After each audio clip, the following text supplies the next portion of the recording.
चलो बच्चों शुरू करते हैं। सूचना प्रौद्योगिकी की अवधारणा, ठीक है।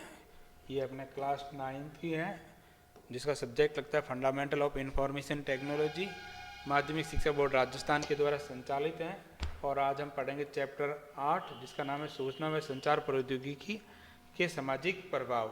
तो आज हम डिस्कस करेंगे क्वेश्चन आंसर। इसके क्या हल करेंगे? Question answer. तो शुरू करते हैं। अभ्यास पर्सन किसके? चैप्टर 8 सूचना व संचार प्रौद्योगिकी के सामाजिक प्रभाव। पहला, एक लेखक के द्वारा किसी दूसरे लेखक की रचना अपने नाम से प्रकाशित करना क्या कहलाती है? अगर कोई एक लेखक है जिसकी रचना है और कोई दूसरा व्यक्ति उसकी क्या करता है, नकल रचना को अपने नाम से क्या करवाता है, प्रकाशित करवाता है, तो उसको हम कहते हैं साहित्यिक चोरी। क्या कहते हैं? साहित्यिक चोरी। बौद्धिक संपदा जो संगठन है उसकी स्थापना कब हुई थी? तो इसकी स्थापना हुई थी 1967 के अंदर। भारत में कितने अधिनियम के अंदर बौद्धिक संपदा के अधिकार को सुरक्षित किया गया है? बौद्धिक संपदा के अधिकार, थोड़ा सा ध्यान रखना कि अगर कट है तो पूरा कर ले, जैसे सुरक्षित है या ऊपर जो रह की मात्रा है तो थोड़ा सा ध्यान से लिख लेना, ठीक है। तो देखो जो टोटल नियम है वो कितने भारत के अंदर? 8। कितने हैं? 8। ध्यान रखना, विश्व में के अंदर तो 7 है, लेकिन भारत में इसके कितने अधिकारों को सुरक्षित किया गया? 8। कितने अधिकारों के अंदर सुरक्षित किया गया? 8 अधिकारों के अंदर। कौन सा रोजगार सूचना प्रौद्योगिकी के क्षेत्र में सम्मिलित है? तो डाटाबेस मैनेजमेंट ये सूचना प्रौद्योगिकी के अंदर रोजगार है। सिस्टम एडमिनिस्ट्रेशन और वेब डेवलपमेंट, तो उपरोक्त सभी। आंसर क्या हो जाएगा? उपरोक्त सभी। सर्वाधिक लोकप्रिय सोशल नेटवर्क साइट कौन सी है? तो देखो ये बच्चों एक क्वेश्चन विवादात्मक हो सकता है, क्योंकि किस क्षेत्र के अंदर पूछ रहा है। अगर वर्तमान के अगर यूजर बेस पे पूछा जाए तो फेसबुक है। कौन सा है? फेसबुक। सही आंसर क्या है इसका? फेसबुक है, क्योंकि सर्वाधिक यूजर फेसबुक के हैं, ठीक है। अगला, अधिकृत व्यक्ति के द्वारा डेटा के उपयोग के अधिकार को क्या कहते हैं? उसको कहते हैं सीक्रेसी। क्या कहते हैं? सीक्रेसी यानी निजीता। क्या कहते हैं? निजीता। अगला है देखो, कंप्यूटर के द्वारा अधिकृत उपयोगकर्ता का पता कैसे लगाते हैं? तो कंप्यूटर का जो अधिकृत उपयोग करता है उसका पता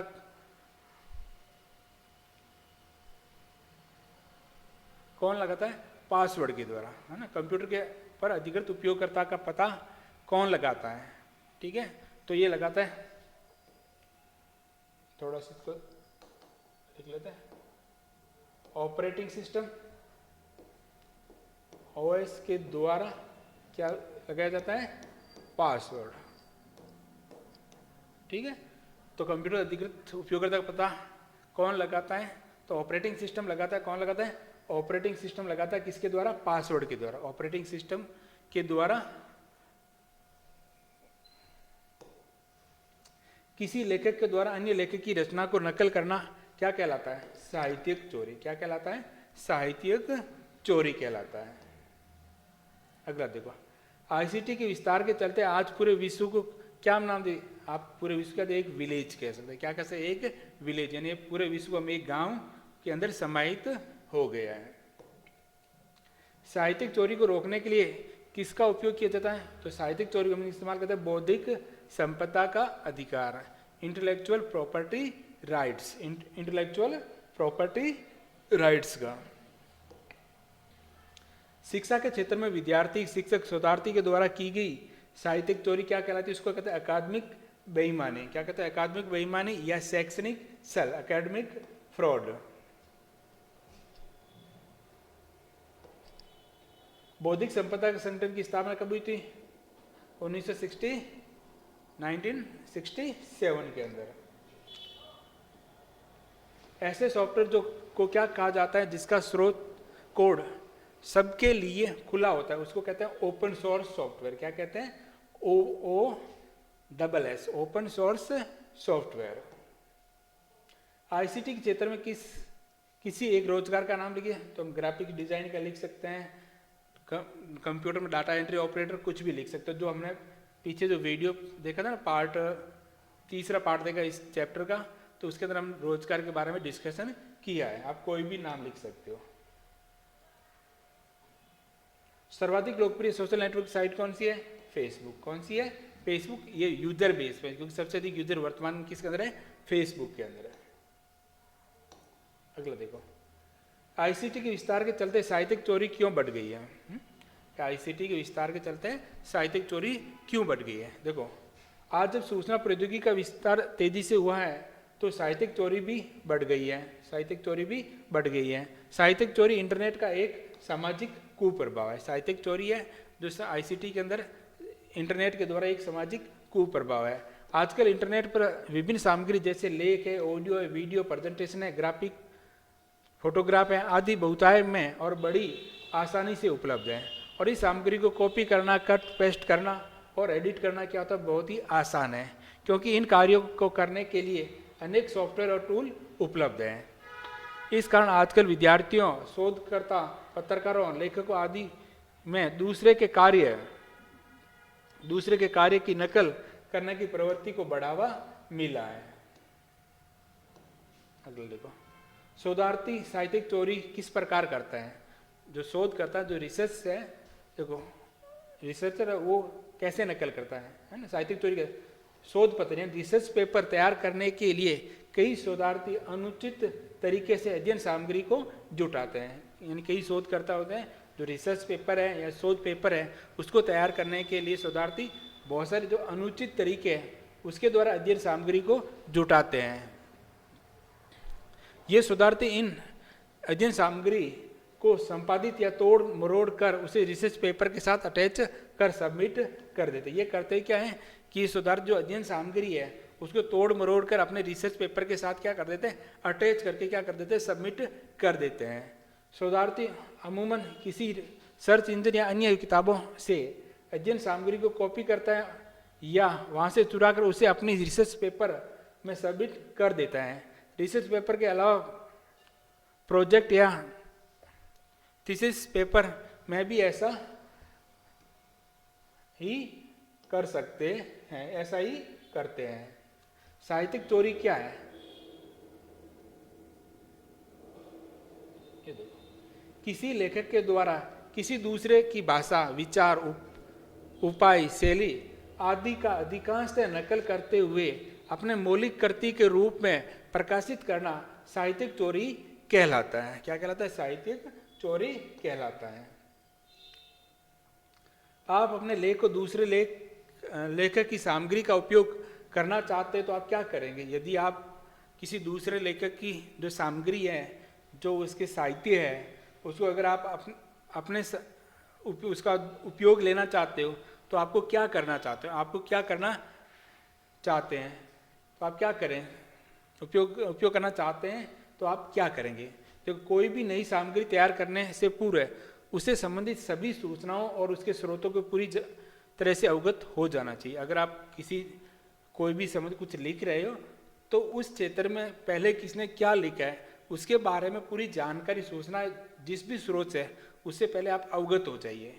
यानी जो मैं जिस टॉपिक के अंदर मैं लिख रहा हूँ, अगर उस टॉपिक से संबंधित किसी और ने लिखा है कि नहीं, पहले उसके जितनी भी सूचना आप हैं उसको तैयार कर लीजिए, अवगत हो जाइए। यदि आप किसी सामग्री, लेख, फोटो, ऑडियो, वीडियो आदि को उपयोग अपने कार्य में कर रहे हैं तो साहित्यिक चोरी या कॉपीराइट उल्लंघन से बचने के लिए आपको कॉपीराइट प्राप्त व्यक्ति, प्रकाशक या संस्था से पूर्व में अनुमति लेनी चाहिए। और यदि आपके लिए जरूरी है कि आप किसी के लेख, फोटो, ऑडियो, वीडियो आदि को उपयोग अपने कार्य में कर रहे हो तो आप साहित्यिक चोरी के अंदर या कॉपीराइट एक्ट के उल्लंघन से बचने के लिए आप जो कॉपीराइट प्राप्त व्यक्ति है, प्रकाशक या संस्था है, तो उसे आप पूर्व में अनुमति लेनी चाहिए तथा अपने कार्य में इस तथ्य का उल्लेख अवश्य कर लेना चाहिए। बौद्धिक संपदा का अधिकार क्या है? बौद्धिक संपदा का अधिकार क्या है? बौद्धिक संपदा का अधिकार किसी व्यक्ति के द्वारा विज्ञान, प्रौद्योगिकी, साहित्य, कला के क्षेत्र में किए गए मौलिक बौद्धिक कार्य करने के फलस्वरूप प्राप्त कानूनी अधिकार से है। एक कलाकार के द्वारा कृत कलाकृति, संगीतकार के द्वारा संगीत, कवि या लेखक के द्वारा लिखे गए लेख, काव्य पर व्यक्ति, संस्था, संगठन विशेष का क्या होता है? स्वामित्व होता है, वो उसकी प्रॉपर्टी होती है। अतः रचयिता को इस बात का निर्णय लेने का अधिकार होता है कि उसके कार्यों को कहाँ कैसे उपयोग में लिया जाए। बौद्धिक संपदा के अधिकार को मौलिक और उत्पादक कार्य करने के लिए प्रेरित करता है तथा नकल या चोरी करने की प्रवृत्ति को रोकता है। कौन? बौद्धिक संपदा का अधिकार, इंटेलेक्चुअल प्रॉपर्टी राइट्स।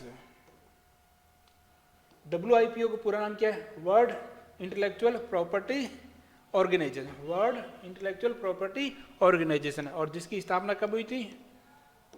1967 के अंदर। पहला कि ट्रिप्स क्या है? तो सन 1995 विश्व व्यापार संगठन वर्ल्ड ट्रेड ऑर्गेनाइजेशन बना था और उसने एक कानून बनाया था, agreement on the trade related except of intellectual property rights, trips. क्या का? ट्रिप्स। इस संगठन का एक समझौता है। ट्रिप्स क्या है? वर्ल्ड ट्रेड ऑर्गेनाइजेशन का क्या एक समझौता है। वर्ल्ड ट्रेड ऑर्गेनाइजेशन, ट्रिप्स क्या है? वर्ल्ड ट्रेड ऑर्गेनाइजेशन का एक समझौता है। सारे देश जो विश्व व्यापार संगठन के सदस्य हैं और जितने भी देश जो विश्व व्यापार संगठन के सदस्य हैं उन्हें इसे मानना होता है तथा अपने कानून इसी के मुताबिक बनाने होते हैं। तो जो वर्ल्ड ट्रेड ऑर्गेनाइजेशन जितने भी मेंबर देश हैं उन सबको इस कानून को मानना होता है और अपने देश के अंदर कानून भी इसी के मुताबिक बनाने होते हैं। ट्रिप्स में 7 तरह के बौद्धिक संपदा के अधिकार के बारे में चर्चा की गई है, जबकि भारत में 8 अधिनियम के अंदर बौद्धिक संपदा के अधिकार को सुरक्षित किया गया है। बौद्धिक संपदा के अधिकारों की उपयोगिता बताइए। देखो, बौद्धिक संपदा का अधिकार मौलिक और उत्पादन कार्य करने के लिए प्रेरित करता है। बौद्धिक संपदा का अधिकार है जो मौलिक और उत्पादन कार्य करने के लिए हमें क्या करता है? प्रेरित करता है। साथ ही नकल और चोरी करने की प्रवृत्ति पर रोक लगाता है। तो नकल और चोरी करने की जो प्रवृत्ति है उस पर रोक लगाता है। बौद्धिक संपदा का अधिकार अंतर्राष्ट्रीय स्तर पर संरक्षण हेतु संयुक्त राष्ट्र के द्वारा जिनेवा में 1967 में विश्व बौद्धिक संपदा संगठन world trade intellectual property organisation WIPO की स्थापना की गई थी और इसका मूल कार्य ही विश्व व्यापार बौद्धिक संपदा का क्या करना है? संरक्षण करना है। ICT के क्षेत्र में आज अधिक रोजगार की संभावना क्यों है? देखो, आज विश्व का शायद ही ऐसा कोई क्षेत्र होगा जहाँ सूचना प्रौद्योगिकी के उपयोग से अछूता रहा होगा। यही कारण है कि यदि कोई व्यक्ति अपने जीवन यापन के लिए सूचना प्रौद्योगिकी को अपने रोजगार के रूप में चयन करता है तो उसके पास अनेक विकल्प मौजूद हैं। सूचना प्रौद्योगिकी को रोजगार के रूप में चयन करने के लिए किसी विषय विशेष का चयन करने की सीमा की बंधन नहीं रहता है और सामान्यतः सभी विषयों के लोग अपनी अभिरुचि तथा कंप्यूटर ज्ञान प्राप्त कर सूचना प्रौद्योगिकी को रोजगार के रूप में चयन कर सकते हैं। अगला, सोशल मीडिया को परिभाषित कीजिए। ऐसे वेबसाइट या एप्लीकेशन जो उपयोगकर्ताओं को सामग्री तैयार करने, उसे साझा शेयर करने में समर्थ बनाते हैं, सोशल नेटवर्किंग में हिस्सा लेने में समर्थन करते हैं, उसे सोशल मीडिया कहा जाता है। नेटवर्क पर सूचना तैयार करने और उन्हें शेयर साझा करते हैं या आदान प्रदान करते हैं। कुल मिलाकर social media, social networking site ऐसे इलेक्ट्रॉनिक माध्यम है जिसके जरिए लोग उस माध्यम में शामिल सदस्यों के साथ विचारों यानी तस्वीरें, वीडियो को क्या करते हैं? आदान प्रदान करते हैं। ठीक है, निबंधात्मक क्वेश्चन है। पहला कौन सा? साहित्यिक चोरी क्या है, इसे कैसे रोका जा सकता है? देखो, अब जो निबंधात्मक क्वेश्चन है उन सभी क्वेश्चन का मैंने जो पहले 3 पार्ट है उसके अंदर वर्णन है। ठीक है, अगर आप बहुत डिटेल में पढ़ना तो आप उन वीडियो को देख सकते हो, वरना मैं कोशिश करूँगा यहाँ पर भी कंप्लीट समझाने की। देखो, साहित्यिक चोरी जिसे प्लेजरिज्म कहते हैं, किसी लेखक के द्वारा किसी दूसरे की भाषा, विचार, उपाय, शैली आदि का अधिकांश नकल करते हुए अपने मौलिक कृति के रूप में प्रकाशित करना क्या कहलाता है? साहित्यिक चोरी कहलाता है। साहित्यिक चोरी तब मानी जाती है जब किसी व्यक्ति के द्वारा लिखे गए साहित्य को बिना उसके संदर्भ दिए अपने नाम से प्रकाशित कर लेते हैं। साहित्यिक चोरी हम उसको कब मानेंगे? आप जो किसी भी साहित्य को पढ़ना को चोरी नहीं कर, बुक खरीद के आप पढ़ सकते हो, लेकिन उस खरीदने के बाद उस बुक में कुछ बदलाव करके आप आगे बेच नहीं सकते, ठीक है ना। तो साहित्यिक चोरी तब मानी जाती है जब किसी व्यक्ति के द्वारा लिखे गए साहित्य को बिना उसका संदर्भ दिए अपने नाम से प्रकाशित कर लेते हैं। आज जब सूचना प्रौद्योगिकी का विस्तार तेजी से हुआ है तो साहित्यिक चोरी भी बढ़ गई है। जैसे जैसे सूचना प्रौद्योगिकी का विकास हो रहा है तो साहित्यिक चोरी भी बढ़ रही है। साहित्यिक चोरी इंटरनेट का एक सामाजिक कुप्रभाव है और आजकल इंटरनेट पर विभिन्न सामग्री जैसे लेख है, ऑडियो वीडियो है, प्रेजेंटेशन है, फोटोग्राफ है आदि बहुतायत में और बड़ी आसानी से उपलब्ध हैं और इस सामग्री की कॉपी करना है, कट पेस्ट करना है, एडिट करना है बहुत ही आसान है और इस कारण आजकल विद्यार्थी, शोधकर्ता है, पत्रकार है, लेखक आदि दूसरे के कार्य की नकल करने की प्रवृत्ति को बढ़ावा मिल रहा है। शिक्षा के क्षेत्र में विद्यार्थी है, शिक्षक है, शोधार्थी है जो शोध करता है के द्वारा की गई साहित्यिक चोरी को अकादमिक बेईमानी या शैक्षणिक छल कहलाता है। साहित्यिक चोरी से बचने के लिए निम्न बातों का सदैव ध्यान रखना चाहिए। यदि आप किसी भी सामग्री, लेख, फोटो, ऑडियो, वीडियो आदि का उपयोग अपने कार्य के लिए कर रहे हैं तो साहित्यिक चोरी और कॉपीराइट उल्लंघन से बचने के लिए आपको कॉपीराइट प्राप्त व्यक्ति, प्रकाशक संस्था से पूर्व में क्या लेनी चाहिए? अनुमति लेनी चाहिए तथा अपने कार्य में इस तथ्य का उल्लेख अवश्य कर लेना चाहिए। अगला बौद्धिक संपदा का अधिकार पर अपने निम्न लिखना है। तो बौद्धिक संपदा का अधिकार, इंटेलेक्चुअल प्रॉपर्टी राइट। बौद्धिक संपदा का अधिकार किसी व्यक्ति के द्वारा विज्ञान, प्रौद्योगिकी, साहित्य, कला के क्षेत्र में किए गए मौलिक बौद्धिक कार्य करने के फलस्वरूप प्राप्त कानूनी अधिकार से। एक कलाकार के द्वारा कृत कलाकृति है, संगीतकार के द्वारा संगीत है, कवि या लेखक के द्वारा लेख अथवा काव्य है, पर व्यक्ति अथवा संस्था या संगठन या संगठन विशेष का स्वामित्व होता है तथा उस व्यक्ति अथवा संस्था विशेष को अपने द्वारा रचित या किए गए मौलिक कार्य का लाभ लेने का अधिकार भी होता है। अतः रचयिता को इस बात का निर्णय लेने का अधिकार है कि उसके कार्य को कहाँ और कैसे उपयोग में लिया जाए। बौद्धिक संपदा का अधिकार मौलिक तथा उत्पादक कार्य करने के लिए प्रेरित करता है। नकल तथा चोरी करने की प्रवृत्ति को पर रोक लगाता है। बौद्धिक संपदा का अधिकार अंतर्राष्ट्रीय स्तर पर संरक्षण हेतु संयुक्त राष्ट्र संघ जिनेवा में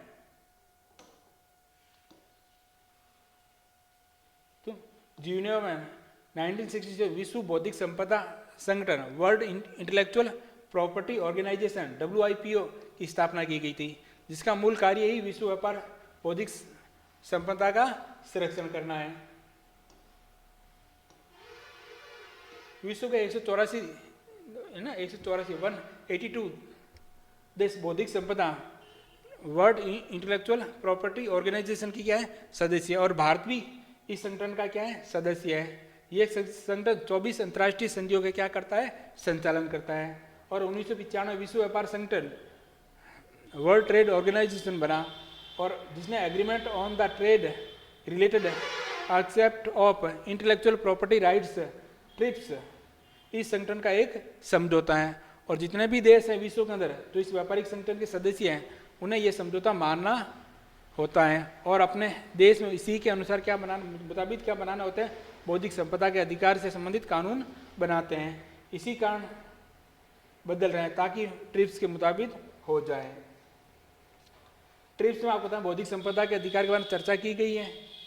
कितने?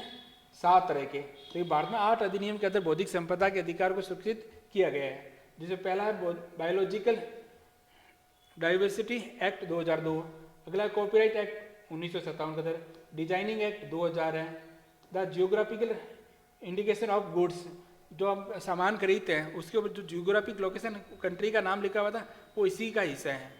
Registration and protection act 1999, patent act 1970 के तरह, the protection of plant variants and farmer rights act 2001 है, जो semiconductor and intellectual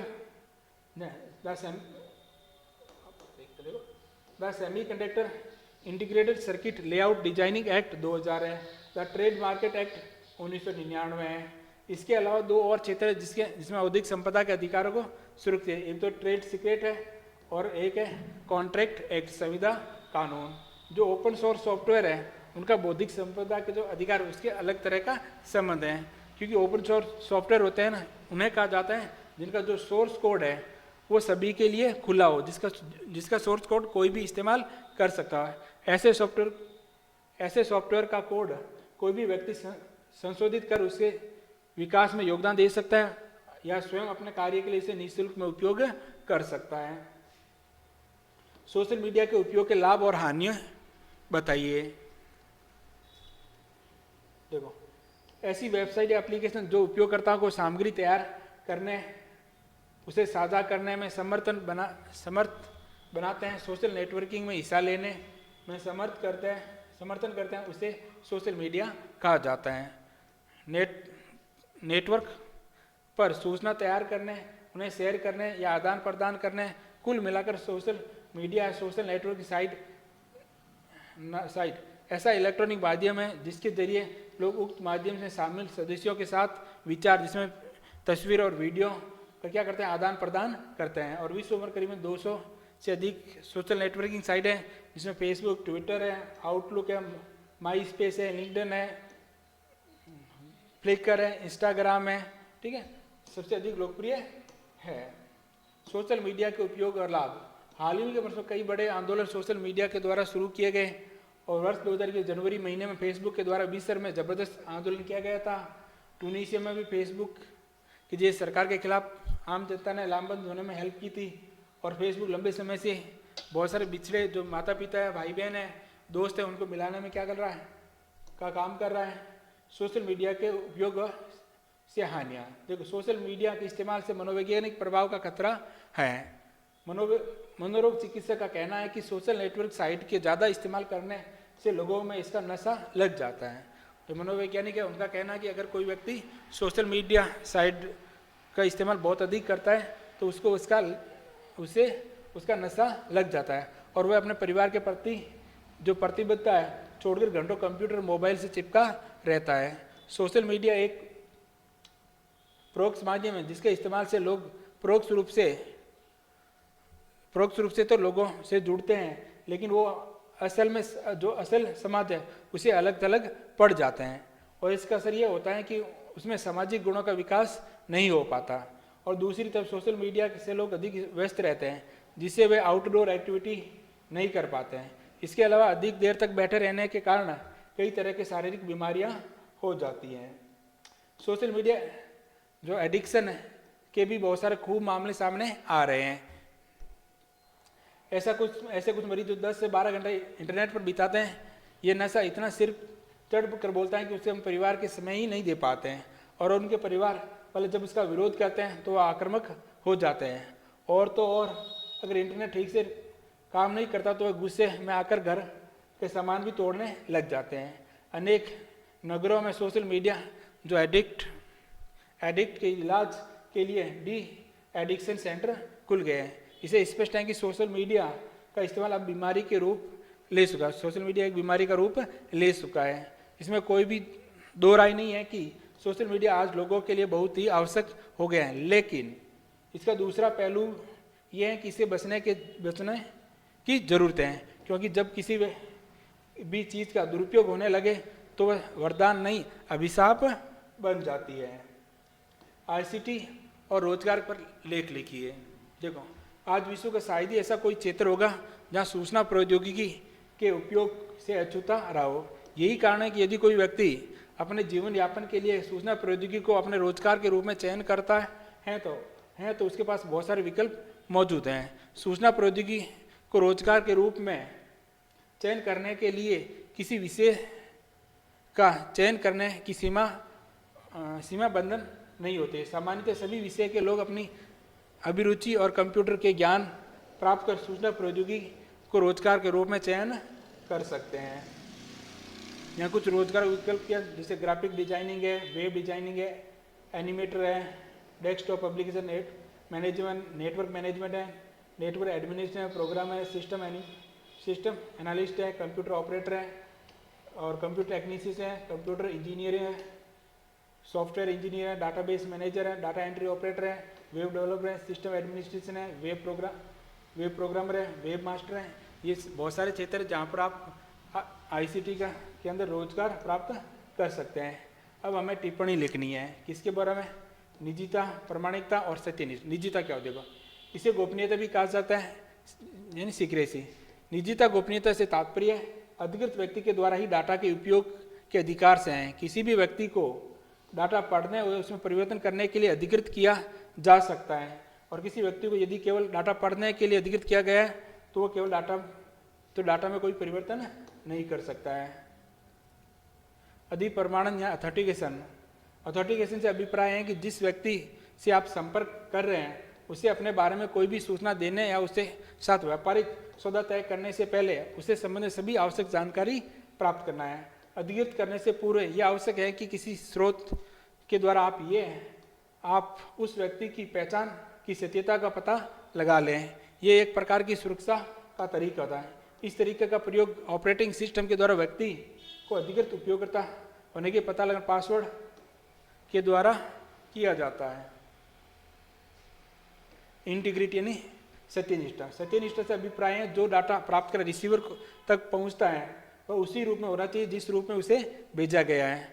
data communication के समय उसमें संयोगवश या दुर्भावनावश किसी भी प्रकार का परिवर्तन नहीं होना चाहिए। इंटरनेट पर जितना अधिक मुद्रा का विनिमय होता है प्रामाणिकता उतनी ही कठिन हो जाती है। आजकल इंटरनेट मुद्रा में समझते हो, जो रुपए का जितना अधिक लेन देन हो रहा है तो उतना ही जरूरी हो जाता है उसको प्रमाणित करना। समांतर कंप्यूटर जो किसी नेटवर्क से जुड़ा हुआ नहीं है उसे संबंधित सभी इनपुट आउटपुट युक्तियां एक सुरक्षित कक्ष में रखी गई हो तो उसे कंप्यूटर को केवल अधिकृत उपयोगकर्ता के द्वारा ही नुकसान पहुंचाया जा सकता है। कंप्यूटर कक्ष को उपयोगकर्ता की पहचान के सत्यापन के उचित प्रबंधन के द्वारा उसकी सुरक्षा के खतरे को कम किया जा सकता है। ठीक बच्चों, हमारे इस बुक के जितने भी 8 चैप्टर थे, कितने चैप्टर थे 8, मैंने सभी 8 चैप्टर के क्वेश्चन आंसर और डिटेल में हल करवा दिए। आप अपनी सुविधा के अनुसार इन वीडियो का इस्तेमाल कर सकते हैं, उम्मीद करता हूँ। ठीक है, मैंने कोशिश की है कि जितना हो सके है ना 9th क्लास के जो भी मटेरियल है सूचना प्रौद्योगिकी की अवधारणा बुक का मैंने पूरा का सभी के वीडियो बना दिया। आप अपनी सुविधा के अनुसार इसका इस्तेमाल कर सकते हैं।